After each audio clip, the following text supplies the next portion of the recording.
Yes guys, how's it going? Welcome back to a new video on this nice, bright, early Friday morning. I hope you guys are all having a good one.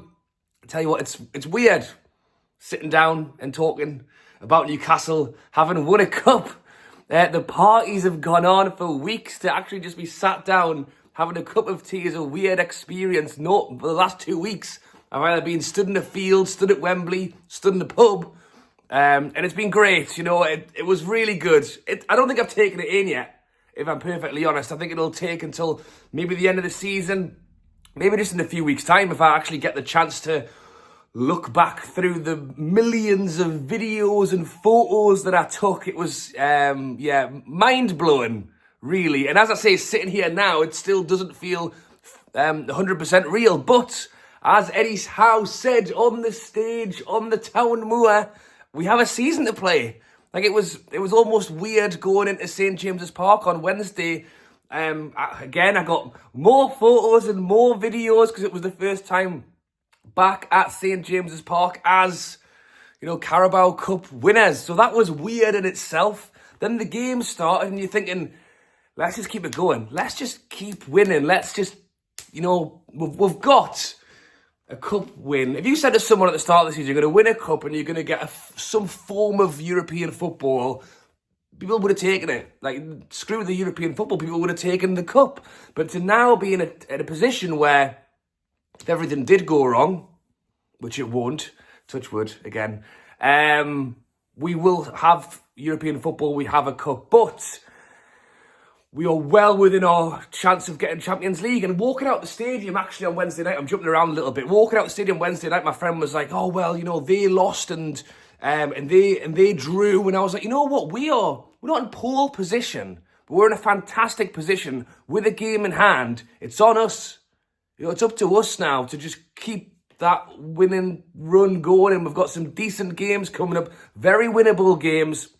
The game on Wednesday night wasn't, you know, perfect, as often games aren't, but we got it over the line. Thanks to a Tonali Thunderball, we pick up 3 points. And as I say, if we can just continue to ride this winning wave through till the end of the season, you know, we're well within a chance of Champions League. It's not going to be easy, but we're in it. And as I say, thinking forward, thinking about what's next. We've won the cup. We're now looking at Champions League at the end of the season. And further forward, it's stadium still. That's still a huge topic of conversation. And I think rightly so, following the town moor party, the bus parade, the talks are that Newcastle United owners are having a rethink on the plans with the stadium. And no, I don't think the plans aren't that we're going to not do it or whatever. The talk is, or has been, about this idea of building a new 65,000-seater stadium in Leazes Park. We can talk a little bit about where it was going to be, how that's potentially going to change and everything else. But the sticking point for a lot of people, and you can let me know your thoughts on this down below, has been that number, 65,000. St. James's Park, just over 52,000 right now.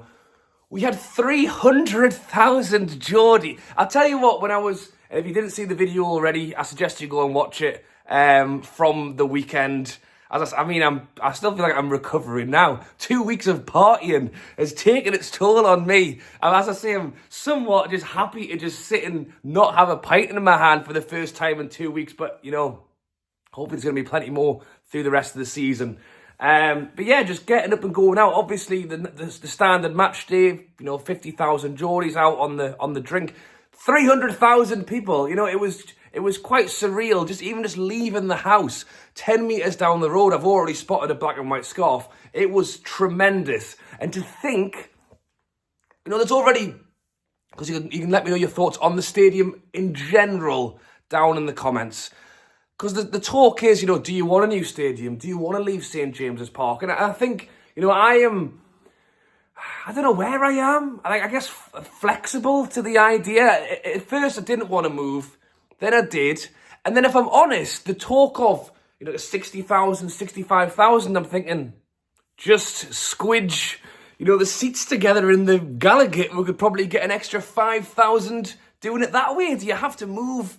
You have to lose St. James's to build a new stadium to just get that many seats in. And I think that's something that a lot of people have said. And seeing the crowds at the weekend, you just couldn't ignore it, which has brought on this kind of conversation.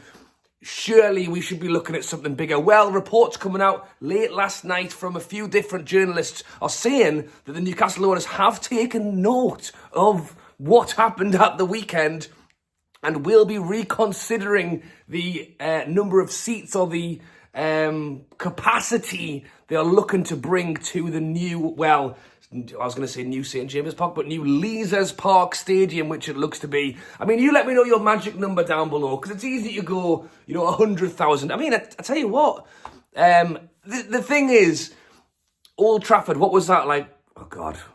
Was Old Trafford like 70, 75,000?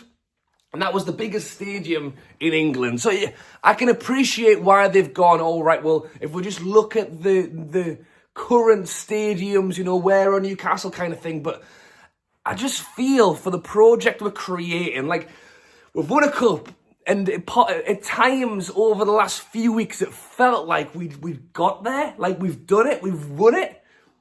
That was like step one, hopefully, that was step one. That was like, get the trophy, win. Where can we go next? Can we be Champions League every year? Can we fight for more trophies? Can we ultimately be in a place where one day in however many years we're challenging for Premier Leagues and everything else? And it's, as I say, it's taken, obviously it didn't happen overnight. It's taken a bit of time to get that Carabao Cup. It was, huge elation, but at the same time, it was like, right, we've got that now. Where can we go next? And to say that, we're only going to already, you would assume, there's got to be, if we're filling the stadium with 50,000, there's got to be 13,000, already waiting around the corner. Never mind the announcement that we're looking to go to Singapore and go to all these places.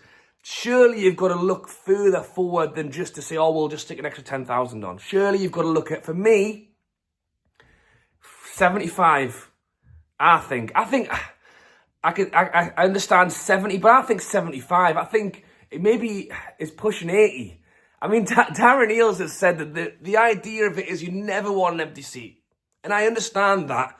I would rather have 100,000 and have a few seats at the back that are unused, because I'd rather have every Geordie have the chance to be in the stadium. But I appreciate from like the outside perspective and the outside perspective of, oh, well, they've got empty seats. So and you always want. You don't want to be like, oh, I'll just rock up on the day and get a ticket. Like, you want to keep the desire there, but it's such a fine line, and I think 65 is just not enough. Then I did just want to mention, by the way, I've accidentally triggered myself when I said about like the outside perspective.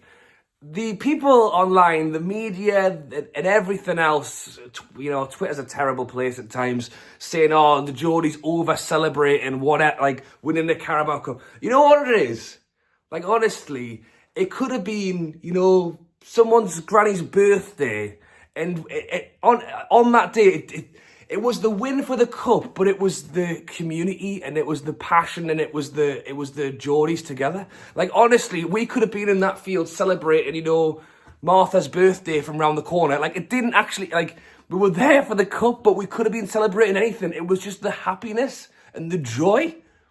And if people are angry about that, then wow, you're like, it's absolutely nuts. But yeah, so let me know your thoughts on capacity numbers down below. But I think as well, the next big question is like, what's actually happening? Because the Newcastle owners, or it's been spoken about a fair bit, and I don't think there's ever been any real like black and white communication, has there? It's all very much journalist, but they're not daft. They've been asking the fan board, they've been asking, I think there was like they asked the fans in the stack with Paul Mitchell and Peter Silverstone. They asked the stack like one night, how would you feel about a new stadium? Like, that's as far as we've got with like a fan poll as such. But it's clear that we are bringing people in who know infrastructure, who know investment, And the conversation was around the idea of basically doing a Spurs. Can we get the council to agree? Because that's the next thing, and I'll come on to that in a second. Can we get agreement that if we take this small portion of Leazes Park, and by the way, if you fancy yourself a walk around Leazes Park, if you actually go up to the corner of Leazes Park where St James's Park kind of backs onto, so imagine St James's Park backs onto the car park, then it backs onto Leazes. That part of Leazes Park's actually fenced off, and it has been for a while now. Is that so that when we go to the council and go, well, you've not even used this bit for a year, they can go, oh, right, okay, so yeah, so there may well be like little things happening already that if you spot it, you might go, oh, is that actually why that's happening over there? So the idea was we'd do a Spurs, it'd be half and half. Obviously, the logistics of that is that Newcastle have got nowhere to play their football for 2 to 3 years. When Spurs did it, they went and played for Wembley. They actually ended up staying at Wembley longer than they'd hoped because nothing ever is fast in terms of building something as big as St James's Park or Leazes Park Stadium would need somewhere to go.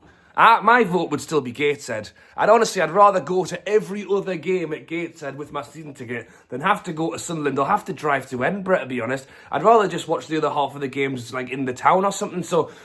But it's still not realistic, and that's why they're now saying they're looking to build it in Leazes Park. As far as reports saying that a promotional video has been shown around to the staff at St James's Park, as well as the fan advisory board, as an idea of what it could look like. Now, there's plenty of AI images out there which make it look brilliant. An entrance through Leazes Park with the pond still there. I mean, it looks fantastic.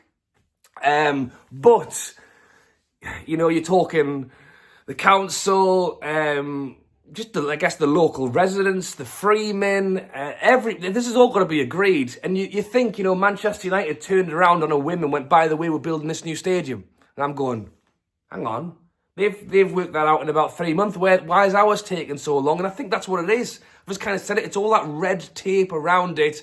And I think the owners want to make sure they get it right. I think a lot of the time at the start was around this feasibility study because they didn't want to move. Amanda Staley said there was no plans to move. They wanted to do something with St James's Park. And I fully think that if they had the option to have basically change St James's Park into what they want it to be, which is, I guess, a state-of-the-art stadium. And that's something that I didn't really touch on a moment ago when I spoke about the number of seats, because I think it's really easy for us to see it as how many of us can we get in there. If you don't have a ticket, understandably so, your priority is, can they make it big enough so that I can get a ticket?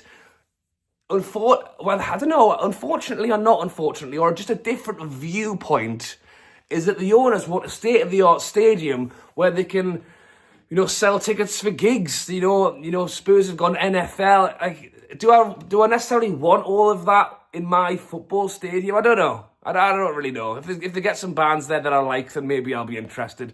But I went to the Sam Fender gig, and my God, the amount of men's toilets they had to change into women's toilets because there's barely any women's toilets in the stadium. And then even when they switched it to the men's, there's only like 2 stalls in the men's toilet. So even then, there's just things like that. The East Stand, the concourse is really, really small. So getting people in for gigs it doesn't work. It doesn't quite work the way they want it to. And that's not to say you agree. You might like the cramped, packed football stadium, and quite often that's the better way to do it. We've seen West Ham move to the London Stadium, and by all means, it's probably the worst away stand I've ever been to. So there's positives and negatives to everything, but I think the positive for us, at least coming out of this article here, is if they do go with a new... well, that's the thing. You might see it as a negative full stop because you don't want to leave St James's Park, but if we are going to move, I think for me, it's to do it right and to make sure that we're putting more seats in. As I say, I've again, I use the word flexible. I'm back and forward all the time on what I want to see happen. I'm one of the lucky people who's in St James's Park already with a ticket. So for me, why am I moving? But at the same time, it's for the club, it's for the money, it's for the revenue, it's for new players, it's for, I guess, the next step. But if we're going to do it, I want the seats. If we're just going to clag an extra 5k on them, we should do it at St James's. All right, that's it. Okay, that's where I'm going to end it now. Thank you for watching. I'm going to go finish my cup of tea, edit this one before I pop off to work. I've got a busy day, and I'm out and tout tonight. So yeah, more beers. So if you do spot us, say hello. All right, thanks for watching. Subscribe if you haven't already. Appreciate all the support over the last couple of weeks because it has been an exciting one, but it's been a busy one. So I do appreciate it. And if you're still watching this 15 minutes later, hit the subscribe button because it helps. All right, thanks for watching, and I'll catch you later.